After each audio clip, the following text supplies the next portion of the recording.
Olen Poolas, rändan praegu mööda Poola vanu teid, kuna siin on natuke asju ajada ja vaadata mootorrattaga matka jaoks paremat kohta. Et iseenesest on üks motobaas siin, siis ma teen eraldi välja võtta, kus ta on. Ja niisugune hästi lõbusad head teed, kurvilised. Ja kui ilm on heas, siis on väga eriti kohe hea sõita. Siin ma ei tea, kuidas nüüd taustal näha on.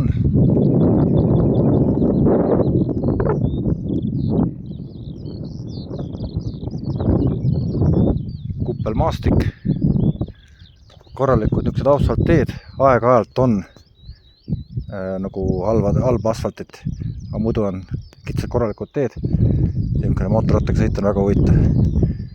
Tähelepanelik, et näed, kui siin vaadata, et tuulik siin, tuulik seal, mitte keegi ei kurda, et siin pead valutavad või mida iganes veel. Kõik kohad on tuulikuid täis. Ehk siis elektrienergiat toodavad poolakad ise. Majade kõrval, nii et kohe täiesti et maja metsa vahel ja kohe on tuulik kõrval. Ja keegi ei kurda. Et oot niimoodi, teen väikest reisi, uhkan. Praegu ka käisin selle majaperemehega rääkimas, et kuidas seal on, et kuidas vastu võetakse asjad. Et põhimõtteliselt on niimoodi, et seal on maja, mida saab rentida motoinimene tulla. Sõltumata sinu, kuidas sa tuled, kas sa tuled mudaselt või mitte, või saab pesta, saab kuivatada. 70 slotti on siis maja rentimine ja telkimine on 40 slotti. See on kohalikus mõõdus väga hind.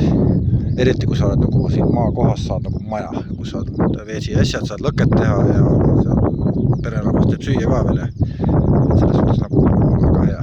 Teeb ka mototrippe, seda hinda ma ei küsinud, aga ma usun, et see ka samamoodi, et ei ole kallis.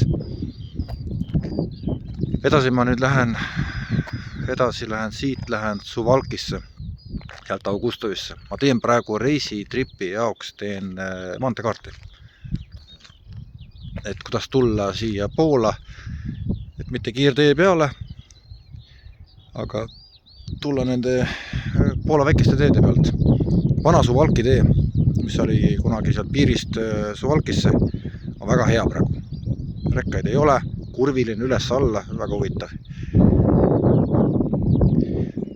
Nüüd ma lähen siit vähe teist teed kaudu tagasi, et äkki see on nagu parem huvitavam, et teen nagu ka märked, et kuidas siin on sõites.